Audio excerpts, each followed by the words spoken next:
Bonjour à tous, voici pour ce nouveau numéro Hugo qui est badiste et qui est adhérent du Racing et qui mène aussi les entretiens de renfort musculaires qui ont lieu 2 fois par semaine, qui sont proposés par le Racing aux licenciés parisiens.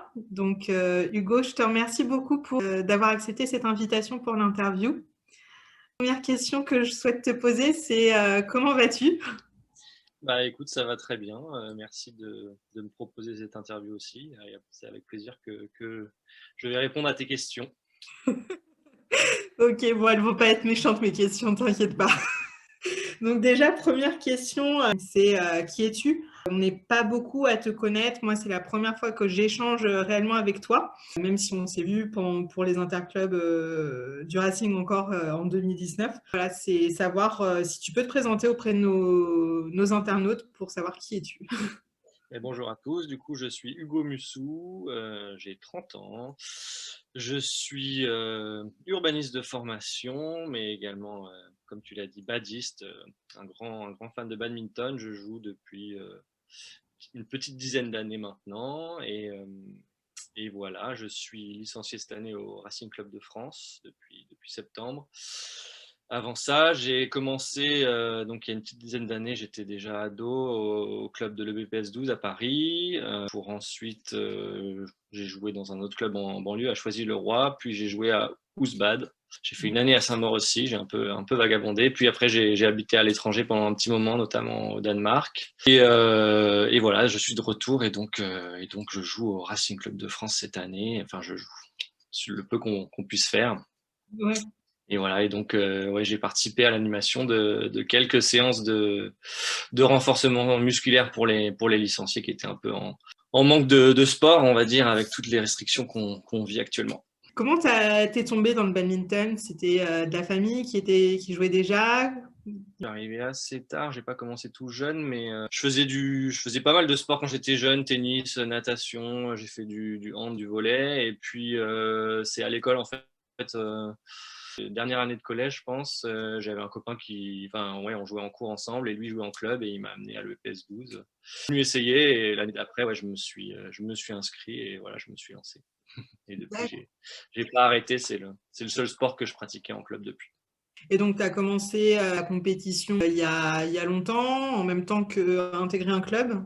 Ouais, alors j'ai pas commencé tout de suite. Au début, moi, j'avais une pratique assez occasionnelle, je dois te dire, mais ouais, 1 ou 2 ans après, ouais, j'ai commencé à faire de la compétition et après j'en ai fait même beaucoup. C'était un peu particulier. Moi, j'en ai fait beaucoup quand je suis rentré à la fac. C'est un peu le moment où en général les gens ils arrêtent d'en faire. Et moi, je commençais à jouer, j'étais à fond dedans. Donc et puis j'étais à l'université, j'étais pas non plus en prépa J'avais quand même du temps en dehors des cours, donc j'étais à fond dans le bad aussi. Puis du coup j'ai fait plein de résultats sympas, donc c'était chouette. Le meilleur classement en France, ça devait être ouais, virtuel top 50 en simple. C'était ouais, l'année où j'ai fait les championnats de France en simple. C'était cool. Ok, qu'est-ce qui t'a plu dans ce sport? J'avais déjà joué à des sports de raquettes, donc Ouais. j'avais un petit peu de facilité, je dois dire, au début. Donc j'ai très vite accroché et ouais, la vitesse, je pense, de jeu, le fait de pouvoir faire des doubles aussi et puis ouais, le côté social dans les clubs qui a toujours été chouette dans tous les clubs où j'ai été. Enfin, je pense que c'est un sport hyper ludique dans lequel on peut s'amuser rapidement quand on commence. Donc je pense que c'est ça qui m'a plu. Alors, tu as fait un séjour enfin, tu as été au Danemark, si j'ai bien compris. Tu as continué à faire du badminton au Danemark? Ouais, j'en ai fait les 4 années où j'étais là-bas et c'était une super expérience parce que les clubs sont hyper développés, il y a un niveau super bon là-bas. Il y a une densité de joueurs forts qui est assez impressionnante, donc j'ai beaucoup appris dans les entraînements avec les autres joueurs, etc. Même si c'était en anglais ou en danois, mais c'était hyper chouette. Et par ailleurs, j'ai même, enfin les 2 premières années où j'étais au Danemark, à Copenhague, je travaillais pour la fédération européenne. Donc en fait, c'était pour ça que j'étais parti au départ là-bas. Donc, j'ai D'accord. fait 2 ans comme agent de développement dans la fédération. Donc, j'ai aussi un peu parcouru l'Europe sur des sujets badminton. Donc, ça, c'était une chouette expérience aussi. Tu peux nous en dire un peu plus justement sur le badminton Europe? Et bah, du coup, Badminton Europe, c'est l'instance fédérale européenne pour le badminton. Donc, c'est à peu près tous les pays européens comme membres, dont la FFBAD, qui vise à soutenir en fait toutes ces fédérations nationales dans leur développement. Et de ça, ils font aussi tout le circuit des tournois européens, donc comme on les connaît, les challenges, etc.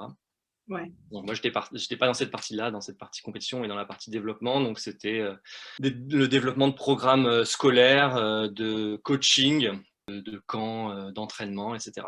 Donc c'était tout un tas de projets à mettre en place sur le continent. Donc, Qu'est-ce que tu retiens un peu de cette aventure badminton européen? beaucoup de voyages, du coup, pour le coup, ça c'était vraiment chouette. La compréhension un peu des systèmes fédéraux et donc des instances un petit peu organisatrices du badminton dans les différents pays, et surtout, ce qui était marquant, c'était la différence de développement entre des tout petits pays qui ont très très peu de licenciés et de joueurs, qui ont très peu de moyens, et d'autres pays comme la France par exemple qui sont déjà bien développés et qui continuent à grossir. Ça, c'était assez intéressant du point de vue de la fédération européenne, de comment gérer un petit peu ces écarts de développement. Pour le coup, c'était chouette. Et donc, tu es revenu en France il n'y a pas si longtemps que ça, alors? Et je suis rentré pour le premier confinement. La chance. L'année Toi dernière. aussi, c'était au Il y a un Danemark. an. Il y a un an. C'était mon souhait de revenir. Donc évidemment, là, avec le Covid, c'était pas forcément la joie, mais j'étais quand même content. J'ai pu revoir mes proches assez rapidement. Donc là, tu fais plus partie du badminton européen, c'est ça? Enfin, Non, de ça c'est fini. Moi, donc c'est un parcours un peu compliqué, mais à la base, j'ai une formation d'urbanisme. Donc là, je retravaille dans ce milieu-là.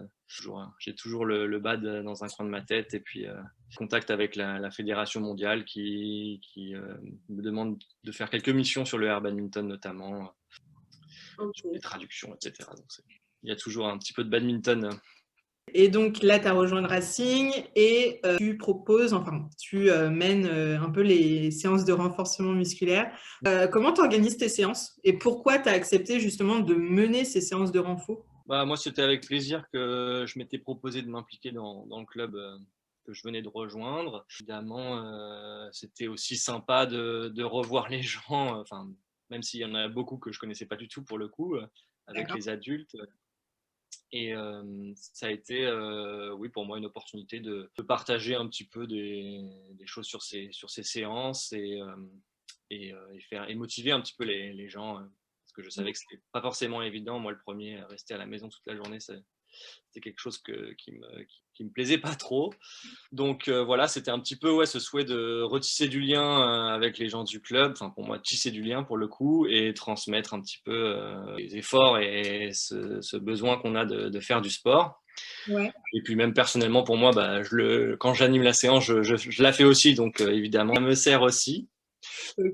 Donc voilà, je pense qu'on répondait à un besoin à la fois, comme je dis, sportif, pour faire bouger les gens, et en même temps, c'était aussi social. Ça permettait à tout le monde de se retrouver pour un petit moment, même si c'était pas l'heure du thé et de la discussion, mais c'est chouette.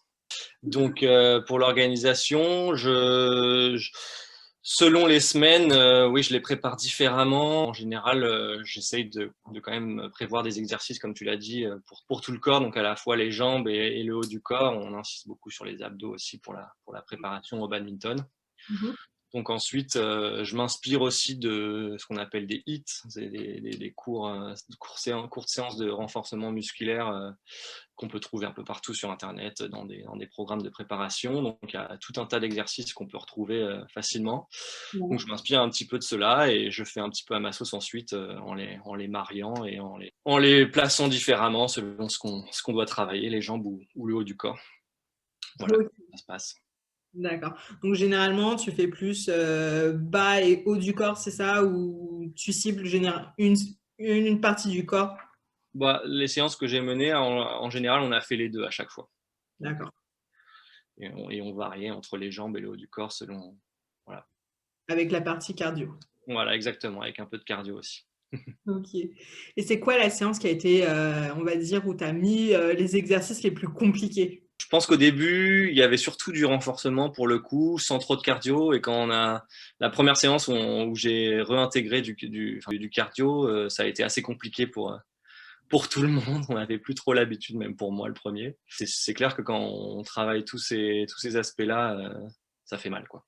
Comment tu fais pour justement pour faire adhérer tout le monde à l'effort collectif? En général, moi, j'essaye de parler beaucoup, hein, Ouais. même pendant les exercices où on travaille, de toujours encourager. Je pense. En dehors des séances, évidemment, on a une partie de la communication et les mails, et puis on voit toujours une petite phrase, on compte sur vous, on Mhm. espère vous y voir nombreux, donc ça joue un petit peu sur ce côté-là aussi. Mhm. Sinon, pendant la séance, ouais, à chaque pause, je demande si tout le monde va bien, si ça leur va, s'il y a des gens qui ont disparu. Donc voilà, on essaye de rester en communication le plus possible. Ouais. Donc évidemment, tu l'as dit, tout le monde ne met pas sa caméra, ça rend pas la chose forcément évidente à chaque fois. De Mhm. parler à des écrans noirs, c'est pas le plus drôle, mais bon, il y en a toujours une ou deux allumées, donc c'est chouette. Et puis les gens répondent souvent aux questions, et je les entends transpirer. Alors justement, ma question, c'était plus un entraîneur qui va faire des exercices mais hyper comment, ou plutôt un entraîneur bienveillant Après, le but, c'est qu'on travaille, donc quand les gens me disent qu'ils ont mal, je dis que c'est bien.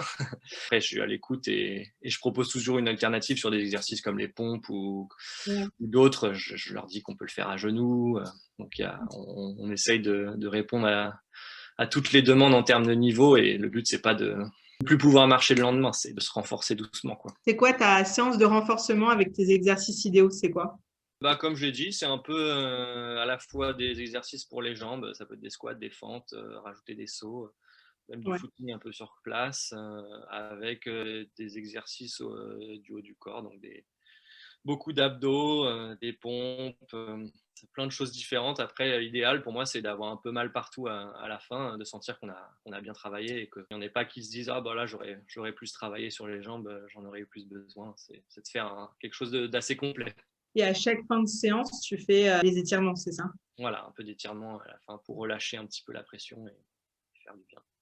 Généralement, il y a combien de personnes qui assistent aux séances, à tes séances en tout cas pour toi de ton côté? C'est quoi la moyenne à peu près? C'est pas énorme, on est entre 5 et 10, je pense, par séance.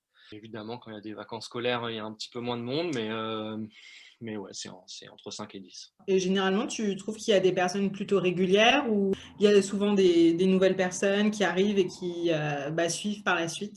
Souvent, c'est le même noyau, je les reconnais. Après, de temps en temps, il y a eu des petites surprises, des petits nouveaux, mais de manière générale, ouais, le tronc commun, c'est les mêmes personnes. Mais les séances de renfort, elles ont commencé quand? Au deuxième confinement, si je me souviens bien? C'est ça, ouais, à l'automne pendant le deuxième confinement, et depuis on a gardé le rythme, et là depuis la semaine dernière on a refait pas mal de choses avec les jeunes aussi. Donc on fait des séances à part pour les jeunes, et donc ça c'est un autre public aussi. En général, je pensais qu'ils seraient motivés, mais il y en a qui sont un peu difficilement motivables pour du renforcement à la maison. Ils ont aucune envie, c'est de retourner sur les terrains de bad. Je contacte souvent un des joueurs pour qu'il envoie un message dans leur groupe à eux, en Ok. essayant un peu de les motiver. Et on a commencé, et pour le coup, on essaye aussi d'avoir un peu plus de discussion qu'avec les adultes, Ouais. ils se connaissent entre eux. Pendant la séance, on essaye de blaguer un petit peu, et de les accrocher, quoi, pour qu'ils reviennent la prochaine fois. Mais pour l'instant, ça marche pas mal. Et ça a commencé il y a 10 jours, je dirais, ou 2 semaines. D'accord. On essaye d'avoir 2 séances par semaine avec eux aussi. D'accord. Là, la dernière, c'était samedi.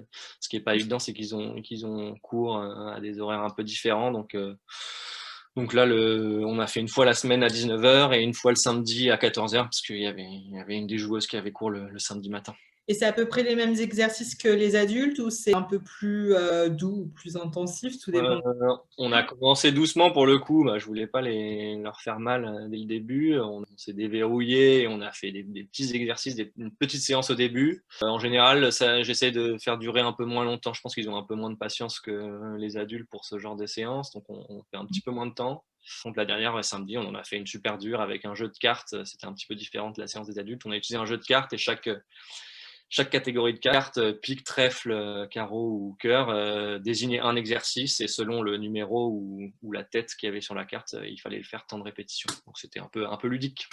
Et ça s'adresse aux jeunes de la région, enfin de Paris ou... Là, pour l'instant, on n'a fait que pour le Racing, donc c'est les jeunes compétiteurs du Racing. Donc à voir après si on peut ouvrir à d'autres, et comment font les autres clubs aussi, ça je sais pas. Et la prochaine séance de renfo pour les adultes que tu vas mener, ça sera quand? Vendredi soir, du coup. C'est quoi le programme? Ah, je l'ai pas encore préparé. Ce sera sûrement des jambes et du haut du corps. D'accord, ok.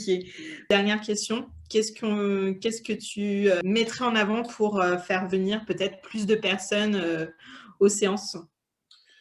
Qu'on s'amuse bien, que ça fait du bien. C'est dur au début, mais en général, les gens, ils en redemandent et ils sont de plus en plus assidus pour le coup. Donc, ouais, c'est une bonne ambiance, c'est chouette. On s'amuse bien et puis voilà, la plupart des gens. Je sais qu'on est assis à un bureau toute la journée. Je recommande fortement le fait de bouger et de faire un peu de sport. C'est bon pour la santé. Et puis, ça nous prépare pour la reprise au badminton. On espère que les gymnases réouvriront très vite. On espère aussi.